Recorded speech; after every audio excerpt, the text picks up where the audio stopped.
Welcome everyone to another session of answer writing practice. This is new month of October and we are going to deal with GS3. The very first topic that we are going to discuss is about economy. So we are going to see questions from economy, specifically from Indian economy and issues related to planning, mobilization of resources, growth and development and employment.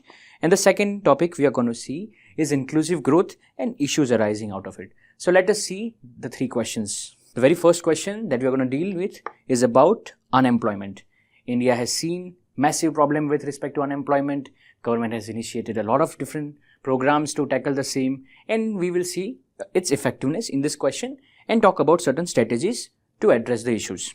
In the second question, we will see how inclusive growth is the need of the hour because of certain issues such as inequality and all. In the third question, we will see a current affair based question. Over here, we will understand National Higher Education Qualification Framework, what exactly are the key elements and what are the issues. So, let us start with question number 1. Evaluate the effectiveness of various government policy measures taken so far to address the problem of unemployment. Also suggest strategies to arrest problem of rising unemployment in India. We will break down this question into two parts. Firstly, in the introduction, we will briefly talk about the unemployment scenario. In the body 1, we will talk about effectiveness of various government policies. In the body 2, we will talk about certain strategies to arrest the problem of rising unemployment. So let us start with the introduction. In the introduction, you can briefly introduce about the issue of unemployment and policy measures. You can talk about how unemployment ratio in 2022 is almost 7.4%, which shows that it's an acute problem that is going on in the nation. We can also talk about how certain developed nation like US has unemployment ratio around 3-4% to give a comparative idea. Also, you have the opportunity post introduction to draw a mind map talking about various government policy measures like Pradhan Mantri Mudra Yojana, Rozgar Yojana, Skill India Mission, Pradhan Mantri Garib Kalyan Yojana, Swanidhi, Manrega, Career, National Rural Livelihood Mission and Urban Livelihood Mission. All of this can be encompassed in mind map form because we do not have to delve into the depth of the same. We can just mention about the policies. Now let us talk about the effectiveness of government policy measures in the body 1. The very first thing then you can talk about is because of those policy measures, we have witnessed reduction in unemployment rate. In 2014, the unemployment rate was almost 9 to 10%, which has now shrunk to 7 to 8%. That shows that the government policies are targeting the issue. Second, we can talk about increased wage employment. We have seen by providing guaranteed wage policies, the unemployment rate has diminished. So that is something you can talk about here. You can also talk about that there are different initiatives like Startup India that have given boost to the startup ecosystem. We witnessed almost 25,000 startups and thus the same startups are also employing people, leading to more than 3 lakh employment. So that is something you can add here. In the last, facilitating self-employment. We have seen how Mudra Yojana is allowing people to access the credit, and because of that, we are also making sure that entrepreneurship is promoted. So this is about the effectiveness of government measures. Now let us talk about certain strategies to ensure whatever gap is there with respect to unemployment in India is bridged. So very first, you can talk about how promoting labor-intensive industry can lead to augmentation of employment rate. As we have witnessed that post-liberalization, service sector has given a lot more to the economy. However, job-wise, if we look, the growth is not commensurable. And because of that, we need to make sure that labor-intensive industries are promoted. Second, you can talk about how promoting entrepreneurship. We already have certain initiatives like Mudra Yojana, Startup Yojana, Startup Mission. The same can be given more support to ensure the culture of entrepreneurship is augmented, and thus we are creating structures which are in sustainable nature to cater the employment issue. Third, decentralization of industry. We have witnessed that how there is asymmetry in distribution of industry regional wise. To make sure that every location in India is empowered, we must ensure the industries are decentralized. Instead of just thinking about in cluster, we have to ensure that industries are not specifically densely occupied at certain places, but are spread everywhere. Fourth, you can talk about need for national employment policy. We have education policy, we have multiple different policies. Having very certain elements in the employment policy will create structures, visions, and ensure that government as well as private bodies are clear with respect to the demand of the economy. Fifth, overhaul of the education system. We recently saw how national education policy is encompassing vocational training, development of skill. They must be implemented in spirit to ensure whatever the demand of the industry is bridged by the training and all. So that is there with respect to education system. Sixth, we have to ensure multi-faceted approach to employment. When you are just talking about employment, we must not ensure just getting the job. We must also ensure we are creating quality employment. So policy measures, implementation issues, apart from that, social awareness, everything must be encompassed and the approach must be holistic. In the conclusion, you can again reiterate the need for multifaceted approach. Apart from that, you can also talk about how SDG 8, decent economic activity as well as economic growth, is something that you can inculcate in the answer to ensure that employment will lead to sustainable development as well as inclusive growth. So that is something that you can inculcate in the conclusion of this answer. Now let us see the model answer to understand how we can create the same kind of structures in our answers. So first, you talk about the employment scenario of India. Over here, this can be addressed in the form of mind map as we discussed. The body one, you can talk about effectiveness. You can substantiate the same with data points to ensure your points and your arguments are backed enough. Then you can talk about the strategies, and on the same, you can give examples like PLI scheme, etc. And in the conclusion, you can talk about the multifaceted approach, as well as we mentioned, we can talk about the SDGs. So that is for question number 1. Let us move to question number 2. Question number 2, due to rising economic inequality and its effect on human well-being and prosperity, the concept of inclusive growth has become central to economic development. Explain. So again, you can break down this question into multiple parts. The first part, you can talk about how rising economic inequality is affecting human well-being and prosperity. And in the second part, you can talk about how inclusive growth, the concept of inclusive growth, is a potential solution to end this issue of economic inequality. In the introduction, you can either define inclusive growth, which refers to fair and justified way of distribution of resources as well as opportunity. You can also talk about certain data points about economic inequality. Specifically for India, you can talk about how the top percent share of income, that 10%, that 57% of the wealth is concentrated to the top 10%, and how the bottom 50% of the population is only having 30% share. So this kind of data point can also help with respect to the introduction. Now let us go ahead and talk about the first body, which is rising economic inequality and its effect on human well-being and prosperity. The first point you can talk about is reduced economic growth. As we witness that there is economic inequality, it will also affect the customer demand. Thus, it will also affect the investment and the patterns of industries that are established in the nation.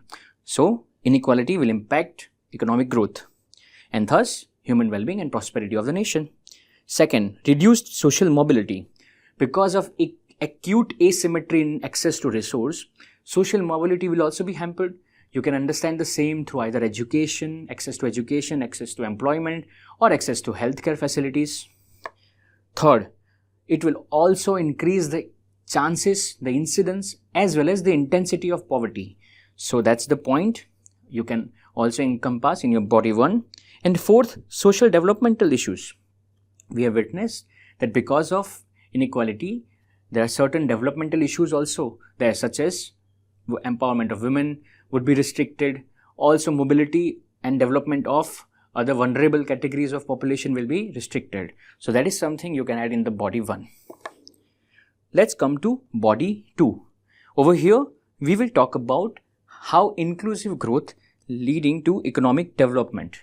So we have already defined the concept of inclusive growth. We have understood there are certain challenges because of economic inequality, and over here we will talk about how inclusive growth is a potential solution. So first, you can talk about how it will help with respect to reducing the poverty. When we are talking about inclusive growth, we are making sure whatever resources, whatever opportunities are there, they are fairly distributed and everyone has access to the opportunities as the nation is creating. So that will also help with respect to elimination of poverty. Poverty can be understood as the end product because of certain reasons, certain restrictions. So inclusive growth act as a enabler to ensure people can escape the poverty. The second point is social stability. As people will be having access to resources, there would be limited chances of relative deprivation, and thus that kind of relative deprivation which used to bring instability would be eliminated. Third, enhanced human development. Due to excess of resources, people will be able to get education, get access to education, get access to healthcare facility, as well as other facilities to ensure holistic human development is ensured. And fourth, sustainable development. As we have witnessed that how inclusive development and growth leads to sustainable development because of lesser chance of inequality and injustice. So that's something you can write in your answer. In the conclusion, you have the opportunity to talk about what should be the next step. Over here, we can talk about how inclusive growth as well as the ideas of sustainable development must be inculcated in making of the policy while implementation, as well as throughout the process of monitoring and evaluation, to ensure that development is not on the basis of inequality but on the basis of equity. So that is something you can add in the way forward. Let us see the model answer and understand how we can inculcate the same in our answer writing. So the first, you can talk about the definition as well as you can talk about the data point to highlight the issue of inequality. Then you can highlight the issue of inequality and how it affects human well-being and prosperity. You can substantiate the same with data points. Like for social mobility, you can talk about how education is also impacted. Certain data points like gross enrollment ratio can also highlight that issue. You can also talk about multidimensional poverty, that certain number, certain proportions like 16% of India's population is multidimensional poor because of inequality. So that is something you can add in your body.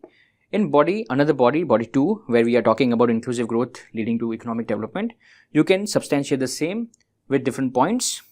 You can also give a case study to highlight that how certain countries like Costa Rica, they adopted the model of inclusive growth and ensured that there is a higher degree of equality and higher degree of prosperity in the society. Other countries like Norway, Denmark, and other major OECD countries can also act as good example. And in the conclusion, you talked about how it's crucial for sustainable and equitable society and what are the possible way forward kind of things that you can add here. So that is question number 2. Now let's move to question number 3. The National Higher Education Qualification Framework is not just about awarding degrees. It is a roadmap for shaping the future of our knowledge society. In the light of the statement, mention its key elements and issues associated with recently released National Higher Education Quality Framework. So in this question, you have to understand that we have witnessed how National Education Policy 2020 is creating ripples, and thus there were certain provisions and vision in the same.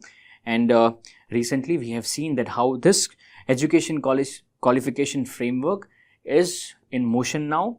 And so in the introduction, you can briefly talk about how education qualification framework will ensure different qualifications are not clashing with each other and create certain predictable, intuitive structures in the education system. So that is something you can briefly talk about in the introduction. You can also talk about how it is associated with the credit framework, and there are multiple other frameworks like school education framework, curriculum framework, skill framework, and one of them is higher education framework. So that is something you can add in the introduction. In the body, we have seen that we have to talk about the key elements and issues associated with the same. So let us talk about the body one, the key elements of higher education qualification framework. So very first is framework structures and level. So higher education qualification framework envision multiple levels to ensure there is ease in the mobility, and it creates intuitive structures. There are multiple levels, like there are 8 levels in total from primary education till higher education. So that ensures and gives clarity with respect to the mobility. The second is program development and implementation. As we have witnessed that we will be talking about certain frameworks specifically for higher education, and that will lead to ensure that the end is clear, and thus whatever the program development is there, that can inculcate all those qualification frameworks in the curriculum. Third is credit framework and workload. Certain kind of mobility with respect to credit exchange and all, that will help students to ensure that whatever kind of skills they are learning, they are inculcated and calculated, and thus they can ensure they have proper access to higher education. Qualification types and inclusivity. Due to multiple qualification types, we have witnessed a lot of chaos with respect to understanding different degrees, and because of that, it has also led to exclusion of different degree framework. So higher education qualification framework will help with the same. And last is quality assurance mechanism. Because of the framework, there would be proper standardization of idea that what are different kind of degree, and that will ensure the quality aspect. Now let us see what are the issues associated with the qualification framework. Firstly, there are multiplicity of guidelines. We have national credit framework, we have higher education school framework and skill framework. So because of multiple frameworks, it certainly creates chaos in the system, and because of which there would be again issue of ambiguity. And again you can talk about in the same point how ambiguity is part of and reason of multiplicity of guidelines. In the third point, we can talk about lack of consensus. As we have seen that multiple universities and educational bodies have clashed with respect to understanding of degree. We have also seen the issue of how state and central government have different ideas with respect to the same. So that can create the issue of lack of consensus. Fourth, degree within degree. So this is again issue with respect to understanding and the subjective nature of the framework. Fifth is equating postgraduate diplomas and undergraduate program.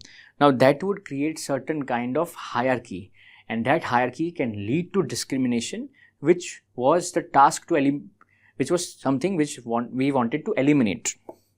And sixth is influence of international model, where we have seen that higher education qualification framework and multiple frameworks have been influenced by different nations.